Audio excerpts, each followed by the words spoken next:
Narito po tayo ngayon sa Puro 4. Pupunta po tayo kay Arlene. Magbibigay po tayo ng kaunting tulong para dun sa namatay ang kanyang asawa. Nagtatrabaho siya sa resort. Dito ba ang bahay ni Arlene? Arlene Buso. Ito.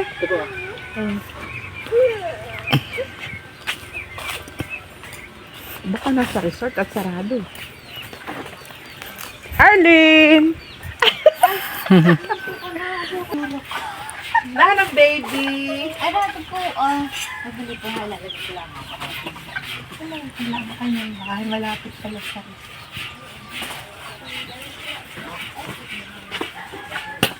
Tingnan mo, kung hindi tayo nagagala, hindi natin maaalaman ang bahay ni Arlene. Oh, ay, ito po yung talagang pag-itan malaang ay, bakod sa resort. Ay, kanina ito. ito yung alin. Ito ang kasunod mo. Di ate ano yun? Ano pa lang sabi ng albularyo? Anong Sabi findings? nung albularyo yung unang tumingin kasi dalawa yun ay. Magkaiba. Yung unang tumingin ay hinilip lang siya. Kasi nung pagkahilip ay kumbaga ay nakabangon siya. Nakakain. Oo. Kumbaga na May pagbabago. May pagbabagong konti. Oo. Parang konti lang. Tapos yun, natuwa ako. Nakakain siya ng ng kanin. Oo. Hindi ako natuwa, may kanin. Ay parang, akala ko okay na, gagaling na. Eh bakit naisipan pang dalahin sa isang albularyo? Ay, yung albularyo po na yun, galing pa sa umisa. Talagang siya yung may alam din sa, yung Nakukulang. sa medicina doon. Kumbaga may May alam din sa, albularyo pero may alam din sa med. oo, parang sa, mga doktor. may alam din Oo. sila. Kaya, Ano naman sabi niya? sabi niya ay talagang yung wala siyang, may lipis siya, pero yung nakalipit din sa asawa ko ay mabait daw naman siya tinatawag niya. Oo. Ang diferensya na lang ay nabi na sa dito ka na. Parang kung sa ay Colon cancer.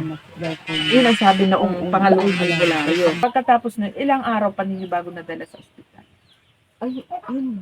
3 bali, paapat na araw na yun. Kasi sa kanya nyo dinala Oo, sa sa kanya ospital. din.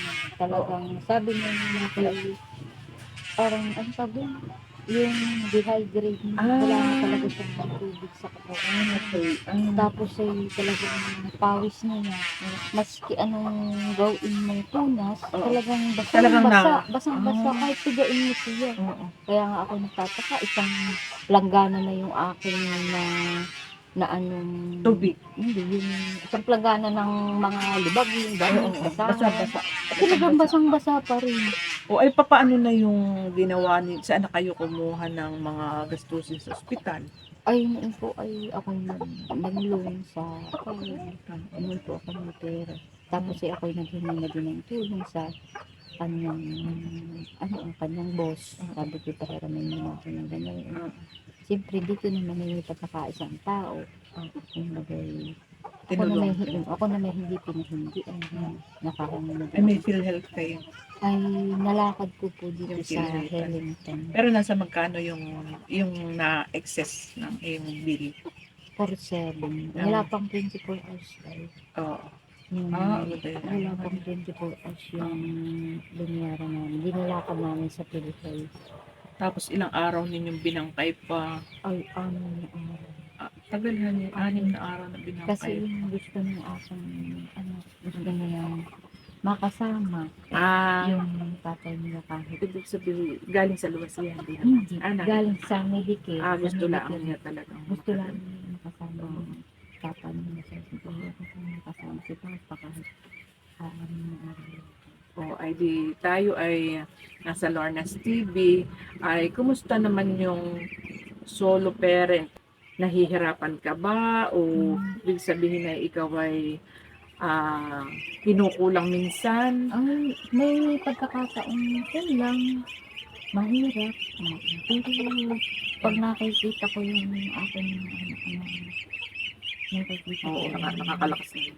Nalakas yung loob sa iniisip ko na kaya ko ito. Ito yung hindi ibibigay sa akin ng Ilan ang anak mo? Apat. Lahat ay ay, ilang, yung bunso ang hindi lamang napasok, pero yung tatlo ay Oo, napasok. napasok lahat. Sabi, Ay, pero walang nagbibigay sa inyo ng tulong. Halimbawa, Ay, mula sa pamilya. ay, wala sa ngayon po ay Talaga wala. solo. Talagang Solong tayo. Oo, nagwawalis ka sa resort. Ay, Magkano ang sahod mo sa resort? ayan po ay, ano, 1 to po, amin na.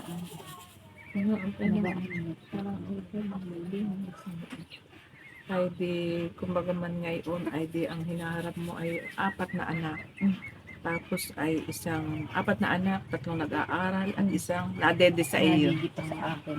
Ay sino yung nagiging katuwang mo sa iyong buhay ngayon? Ay, siyempre, magulang ko una. Ang tatay ko yung nasa akin. Nasa iyo. Talagang- Pero siya may asawa, wala. Wala siya kasi. Kumbaga may doon ka rin na Kumbaga ay nalakas ang loob ko. Nandito siya. Dito na pati siya tumitira sa akin. Kahit siya na ito. sabi mo nga ay pag nakikita mo yung mga anak mo ay nalakas ang iyong Nalakas yung loob. loob ko kahit Kahit hirap ay kinakaya. Arlie, na maipapayo ko lamang sa iyo ay tatagan mo ang iyong loob at unahin natin ang Diyos sa ating buhay at malalampasan natin ang lahat ng mga pagsubok. Kauna-unahan ay ang Diyos talaga. Arlene, ang Lorna's TV ay may kaunting tulong na maibigay sa iyo. Sana naman ay pasensyahan mo ang aming tulong kahit kaunti lang. thank you po. Arlene, kami ay nagpapasalamat sa inyong magandang pagtanggap sa amin. Sana ay magkaroon pa kami ng panahon para makabalik sa iyo.